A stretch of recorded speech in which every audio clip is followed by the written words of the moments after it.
Hello दोस्तों, स्वागत है आपका इस वीडियो में। और आज मैं आपको बताने वाला हूं एक मोरल स्टोरी जिसका नाम है the boy who found his wings, यानी एक लड़का जो उड़ना सीख गया। राजू की दौड़, मेहनत की जीत। तो चलिए दोस्तों, स्टार्ट करते हैं ये इंटरेस्टिंग स्टोरी। एक छोटे से गांव में राजू नाम का एक लड़का रहता था। स्कूल में सब उसे डफर या मूर्ख या फिर एक तरह से बोलते थे कि ये लड़का कुछ नहीं करने वाला है, ब्लैक शिप यानी नकारा हुआ व्यक्ति। इस तरह से उसको बोला जाता था। वो पढ़ाई में एकदम कमजोर था। चित्रकारी में भी वो ठीक ठाक नहीं करता था, पेंटिंग भी उसको नहीं आता था, और उसकी लिखावट, उसको लिखना भी उतना अच्छा नहीं आता था। वो ऐसा लिखता था कि किसी को समझ ही ना आए। वो लिखेगा तो ऐसा ऐसा बोलते ना, डॉक्टर की लैंग्वेज में लिखा है। तो इस तरह का वो लिखाई करता था, ठीक है ना। अब ऐसी कंडीशन में वो इतना मतलब नाखुश था कि लोग उसे पसंद भी नहीं करते थे। वो जितनी भी कोशिश करता, हर चीज में वो सबसे पीछे रहता था। चाहे वो पढ़ाई में हो, चाहे पेंटिंग में हो, चाहे किसी भी चीज में हो। लोग उसका मजाक उड़ाते थे और कहते थे इससे तो कुछ नहीं होगा जिंदगी में, ये जिंदगी में कुछ नहीं कर सकता। सब हंसते थे इस पर। लेकिन राजू को एक चीज बहुत पसंद थी, और वो क्या चीज थी? और वो चीज थी दौड़।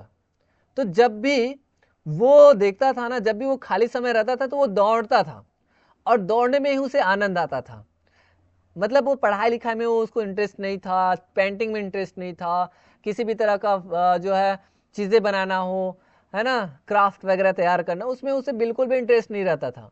लेकिन उसे एक चीज़ में इंटरेस्ट था, और वो था सिर्फ दौड़ करना। जब भी वो खाली रहता था, नंगे पैर वो दौड़ने लग जाता था। उसको बहुत पसंद थी ये चीज़। तो हर सुबह वह नंगे पैर खेतों में दौड़ता था, जैसे हवाओं से वो बातें करता हो। और यही एक समय था जब वो खुद को आजाद महसूस करता था, एकदम फ्री होकर एकदम अच्छे से दौड़ता था फुल स्पीड में, और उसको बहुत आनंद आता था। एक दिन क्या हुआ कि स्कूल में वार्षिक खेलकूद प्रतियोगिता होती है, एनुअल स्पोर्ट्स कंपटीशन वगैरह, है ना। तो उसमें क्या होता है कि उनके जो टीचर है उन्होंने घोषणा की। राजू ने 800 मीटर की जो दौड़ होती है उसमें हिस्सा लेने का फैसला किया। इस फैसले पे उसके दोस्त लोग, उसके जो सहपाठी थे ना, उसके जो क्लासमेट्स थे, वो उस पे हंस पड़ी है, फिर से क्या करेगा ये तो कुछ नहीं करने वाला, डफर कहीं का। और बोलने लग गया, क्या बोला? तू दौड़ में, तू तो दौड़ में लिख भी नहीं सकता, तू दौड़ के क्या करेगा? तू क्या दौड़ लेगा? तू तो ठीक से पढ़ना नहीं जानता, तू लिखना नहीं जानता, तू पेंटिंग नहीं जानता, सब में लास्ट आता है, तो क्या करेगा?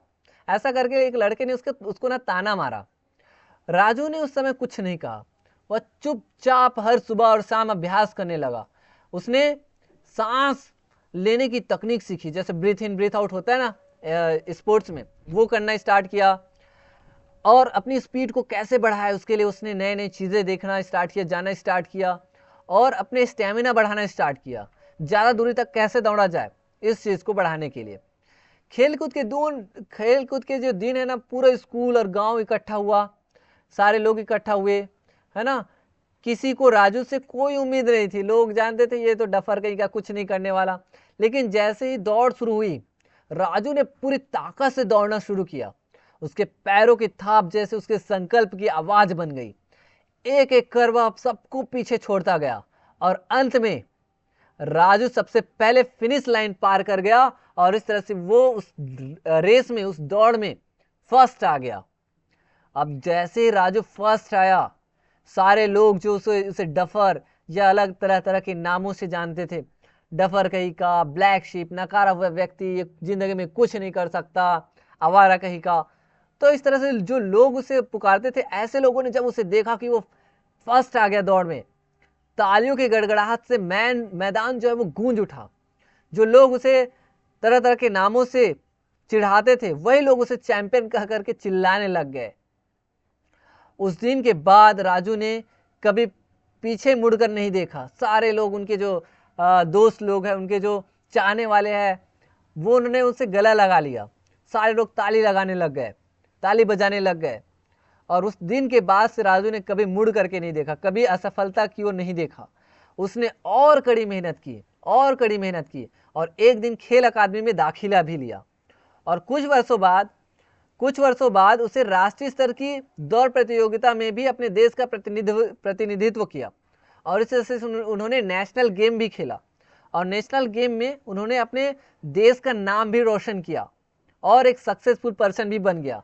वो एक सफल एथलीट बन गया था और आगे चल करके उन्होंने अपना खुद का उन्होंने क्या डाला, एक संस्था खोला उन्होंने और इस तरह से वो खुद एक कोच की तरह काम करने लग गया और अब मतलब अपना खुद का उन्होंने एक कोच स्थापित कर दिया। तो इस तरह से उनकी खुद की एकेडमी रही, उन्होंने खुद का एकेडमी खोला जिसमें वो कोच का जो है कोच बन गया और अन्य जो बच्चे हैं उन सारे बच्चों को उन्होंने अच्छे स्तर पर ट्रेनिंग देना स्टार्ट किया और इस तरह से वो एक सफल व्यक्ति बन गया था जिनकी खुद की एकेडमी थी, खुद नेशनल अवार्ड जीत चुके थे, एक सफल कोच भी बन गए थे, अन्य लोगों की हेल्प करने लग गए थे, वो उन लोगों की मदद करने लग गए थे जो उनकी तरह नकारा हुआ था। जैसे कुछ बच्चे, मतलब ऐसे बच्चे जो नकारे गए थे, जिनको लोग कोई वैल्यू नहीं देते थे, ऐसे बच्चों को ट्रेनिंग देना स्टार्ट कर दिया। साथ ही साथ ऐसे बच्चों को भी इन्होंने ट्रेनिंग देना स्टार्ट किया जो बच्चे रियल में कुछ लाइफ में करना चाहते थे, स्पोर्ट्स में अपनी लाइफ बनाना चाहते थे, एथलीट में अच्छा कुछ करना चाहते थे। तो उन सारे बच्चों के लिए उन्होंने एक एकेडमी भी स्थापित की। तो इस कहानी की जो सीख है, जो मोरल है, वो ये है दोस्तों कि हर किसी में कोई ना कोई प्रतिभा होती ही है। भले वो पढ़ाई में अच्छा ना हो, भले ही वो स्पोर्ट्स में अच्छा ना हो, भले वो पेंटिंग में अच्छा ना हो, मतलब कोई संगीत में, कोई डांसिंग में, कोई एक्टिंग में, कोई पेंटिंग में, कोई टीचिंग में, कोई और किसी चीज़ में, तो हर किसी के अंदर कोई ना कोई प्रतिभा होती ही है। आप एक चीज़ में कमज़ोर हो सकते हैं लेकिन किसी और में सर्वश्रेष्ठ बन सकते हैं। दोस्तों, किसी ना किसी चीज़ में आप मेहनत करिए, जो फील्ड में आपको लगता है कि मैं इस फील्ड के काबिल हूँ, या आपको ऐसा लगता है कि मैं इस फील्ड में अच्छा कर सकता हूँ, मैं बेस्ट कर सकता हूँ, उसी फील्ड में लग जाइए और मेहनत, लगन और आत्मविश्वास से कोई भी काम आप स्टार्ट करिए और यही जो चीज़ें हैं ना, जो आपकी कमी है वो आपकी ताकत बन जाएगी, सिर्फ और सिर्फ मेहनत, लगन और आत्मविश्वास से, hard work, dedication and self confidence से, बिलीव सिस्टम से। सो दोस्तों, बिलीव करिए अपने आप पे, बिलीव इन योर सेल्फ। कहते हैं ना कि जब तक आप अपने आप पे बिलीव नहीं करेंगे, आपका पड़ोसी आप पे बिलीव करने नहीं आएगा। तो अपने टैलेंट पे आप बिलीव करिए, अपने हार्डवर्क पे बिलीव करिए, अपने डेडिकेशन पे बिलीव करिए और बिलीव करिए कि आप ये चीज़ें कर सकते हो, यू कैन डू इट। तभी तो लोग आपके बारे में जानेंगे ना, अदरवाइज आप लोगों के मन में जो धारणा है वो तो रहेगी। आप हर किसी के मन को पढ़ नहीं सकते, आप हर किसी के माइंडसेट को चेंज नहीं कर सकते, आप चेंज कर सकते तो अपने आप को। सो फ्रेंड्स, अपने आप को चेंज करिए, अपने टैलेंट को जानिए कि किस फील्ड में आप बेस्ट परफॉर्म कर सकते हो। कहते हैं ना, जीतने वाले लोग कोई अलग काम नहीं करते, वो हर काम अलग ढंग से करते हैं। तो आप जिस चीज़ में आप बेस्ट परफॉर्म कर सकते हो उसको पहचानिए और उस काम में भिड़ जाइए and you can do it and you can get success in your life. So dear friends, keep practising and I hope कि आपको आज की जो स्टोरी है वो काफ़ी इंटरेस्टिंग लगी होगी। इस स्टोरी से आप बहुत कुछ सीखे होंगे, बहुत मोटिवेट हुए होंगे। तो मिलेंगे नेक्स्ट वीडियो में किसी नई इंटरेस्टिंग स्टोरी के साथ। तब तक के लिए थैंक यू।